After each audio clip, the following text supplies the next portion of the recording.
ესე იგი, ჩვენ გვაქვს მერაბი შონ ომალის წინააღმდეგ. ძალიან მალე. რას ფიქრობთ, ვინ მოიგებს? სანამ დავიწყებდეთ, მინდა მერაბის მიერ დამარცხებული წინა ოპონენტები განვიხილოთ. სია, რომელიც სრულიად წარმოუდგენელია. უმარი, ომალი, სეჰუდო, იანი და ჟოზე ალდო. ანუ ისე გადაუარა ამ სიას თქვენ ვერც კი წარმოიდგენთ. მოდი ეს ბრძოლები განვიხილოთ. ჟოზე ალდოს სოლტ ლეიქ სიტიში, იუტაში, როდესაც დაამარცხა, მან ვიყავი. მართალია, ჟოზე ალდო ვერ წააქცია, თუმცა გალიასთან მიიმწყდია და მან ცემა. შეიძლება მოსაწყენი ჩხუბი იყო, მაგრამ მერაბი მას 13 წუთის განმავლობაში აკონტროლებდა. შემდეგ ყველა გააოცა იმ ფაქტმა, რომ ალდომ მერაბის თეიქდაუნებისგან თავი დაიცვა, თუმცა მე ვფიქრობ, რომ მისი გეგმაც სწორედ ეს იყო, თუმცა უნდა ითქვას, რომ ალდომ ბრძოლის პირველ ნაწილში მას ზიანი მიაყენა. ახლა ვისაუბროთ პიოტრიანთან ჩხუბზე. მე მჯეროდა, რომ იანი მას დაამარცხებდა. რადგან წარმოდგენა არ მქონდა თუ როგორი ძლიერი იყო მერაბის სინამდვილეში. მან აბსოლუტურ წნეხში ამყოფა იანი და 5-ვე რაუნდში დამაჯერებლად მოუგო. საქმე გვაქვს ადამიანის სულიერ განადგურებაზე, თეიქდაუნებიდან კრივზე გადასვლით და პირიქით კრივიდან თეიქდაუნებზე. მან შეძლო კრივის ჩართვა და იანისნაირი მებრძოლის სრული გამოფიტვა. მოკლედ 5 რაუნდიანი ცემატყეპა გამოვიდა. ჩემს თავზე საუბარი არ მინდა, თუმცა ისე არ გამოვა. მან მე სამგზის ჩემპიონი მიწაზე გადამიყვანა. იმით მომიგო, რამაც მე მსოფლიოში ერთ-ერთი საუკეთესო გამხადა. რა თქმა უნდა, მე 38 წლის ვარ, ამას ვიტყოდი ჩემზე. თუმცა მან ნამდვილად მაჯობა ჭიდაობაში. და ეს ძალიან ბევრს ამბობს მერაბ დვალიშვილის ადაპტაციის უნარზე. მართალია, პირველი რაუნდი მოვიგე, მაგრამ მეორე და მესამე რაუნდში მერაბმა ადაპტაცია განიცადა და მაჯობა. ახლა რაც შეეხება შონ ომალისთან დაპირისპირებას. იცით რას მივხვდი ამ ბრძოლის დროს მერაბ დვალიშვილზე? იმას, რომ მერაბ დვალიშვილი ომალისთან რაუნდში ისე მოძრაობდა, თითქოს ხურდებოდა ფიზიკურად. და არა მარტო სხეულს ახურებდა, არამედ მაყურებლებსაც თან იყოლიებდა. მათაც ახურებდა. ეს ტიპი ამას თავისი ენერგიის წყაროდ იყენებს, რათა გამოიწვიოს მაყურებლები, დაიყოლიოს ისინიც. ამას ომალის წინააღმდეგ იყენებდა მრავალფეროვანი დარტყმებითა და თეიქდაუნების შერევით.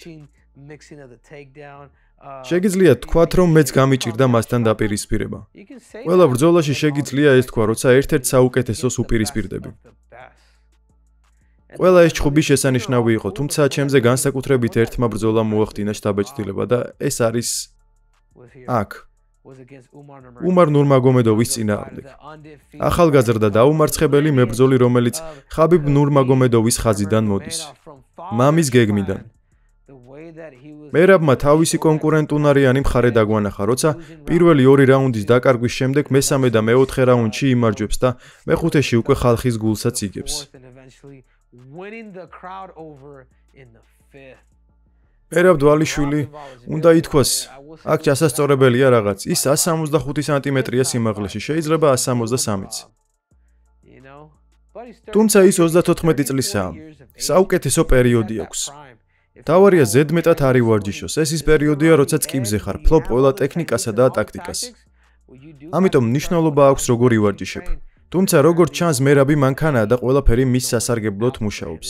ის უბრალოდ შეუჩერებელია. ესე იგი, რა არის საჭირო მერაბ დვალიშვილისთვის, რომ შეძლოს საკუთარი ტიტული წარმატებით დაიცვას?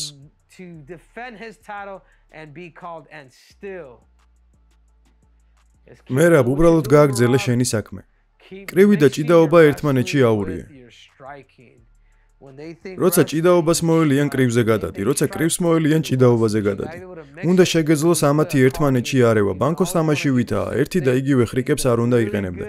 ამას კარგად ასრულებს სხვათა შორის, რაც უმართან დაპირისპირებაში გამოჩნდა.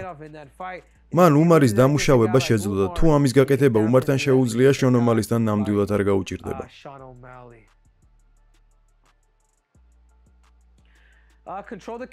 გალია აკონტროლე. ომალის გზა გადაუჭერი. გალიისკენ მიიმწყდიე და მან დაამუშავე. ხელები შეკარე, მუხლი გამოიყენე და ფეხები დაუზიანე. ბოლომდე დაიხარჯე და გახსოვდეს. უნდა ატკინე. ყველაფერი უნდა ჩადო ამ ჩხუბში. შონ ომალის ჭიდაობა დააძალე და შეძლებ ჩხუბის გაკონტროლებას და შენს ტემპზე წაყვანას.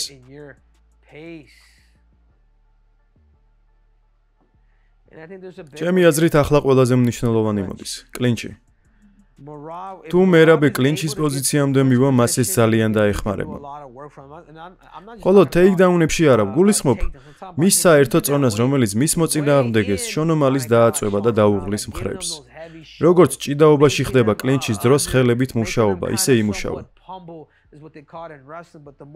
რაც უფრო მეტ საჩხუბებ მას, მით უფრო მეტი ზეწოლა ექნება და მალე დაიღლება.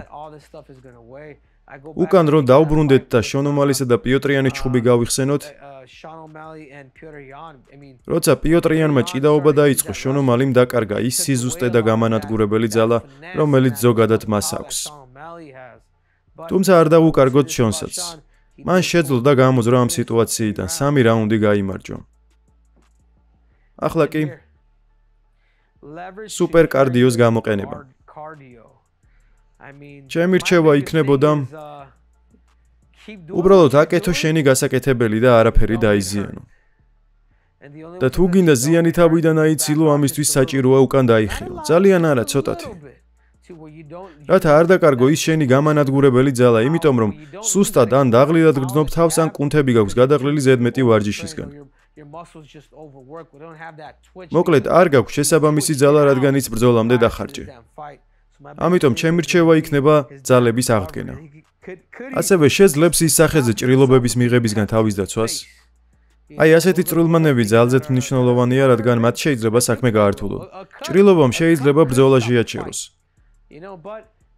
ჩემი აზრით, მერაბმა თავადაც იცის ეს, მაგალითად, როცა სურათებს უღებდა თავის ჭრილობებს, ყველაფერი ეს სწორად გათვლილი მარკეტინგული გზა იყო. უბრალოდ შეხედეთ, მას თავიდან 0 გამომწერი ყავდა, ახლა კი მილიონზე მეტი ყავს. დასაფასებელია მისი შრომა. მან მხოლოდ UFC-ის ტიტული კი არ მოიგო, არამედ გულშემატკივრების გულებიც. ასე რომ ვინ იქნება? თქვენი აზრით, შონი? უბრალოდ შეხედეთ, რა საყვარელია აქ, რა საყვარლად გამოიყურება. ძვირფას ტყუილად არ ვეძახდი. ეი, შონ, მიუხედავად ყველაფრისა, მერაბ დვალიშვილი მის მეტოქეთ. არ ვიცი. შეიძლება შონს შანსი აქვს, ოღონდ ადრე უნდა მოვიდეს ეს შანსი. თუმცა მერაბ დვალიშვილისთვის უფრო მარტივი იქნება. მოკლედ, შენი საქმე გააკეთე და თავიდანვე ზეწოლაზე გადადი. თავიდანვე მოგიწევს წნეხზე გადასვლა, რადგან თავად ომალი ვაბანგზე წავა. ორი არჩევანი გაქვს. იმოძრავე და დაიჭირე ის, ან მიიღე რამდენიმე დარტყმა და შემდეგ დაიჭირე. ხოლოდ მერაბმა იცის რა სიზამს. ვიცი როგორც ხურდება ის, თან ამბობენ რომ საერთოდ განსხვავებული ვინმეა. ძალიან გახურებული, ისეთი გახურებული რომ შეიძლება დასაწყისში მოუქნელი იყოს. ხოლო თუ მოუქნელი არ იქნება, მაშინ ის თავის გეგმას სრულ ყოფს და გაიმარჯვებს. ისე როგორც პირველი დაპირისპირებისას მოხდა. განსაკუთრებით ახლა, როცა უმარ ნურმაგომედოვთან გამარჯვებით მოპოვებული თავდაჯერებულობა აქვს. უბრალოდ აკეთე შენი საქმე, არაფერი იტკინო და ცოტ-ცოტა უკან დაიხიე და დარწმუნდი, რომ სწორ დროს აირჩევ დასარტყმელად.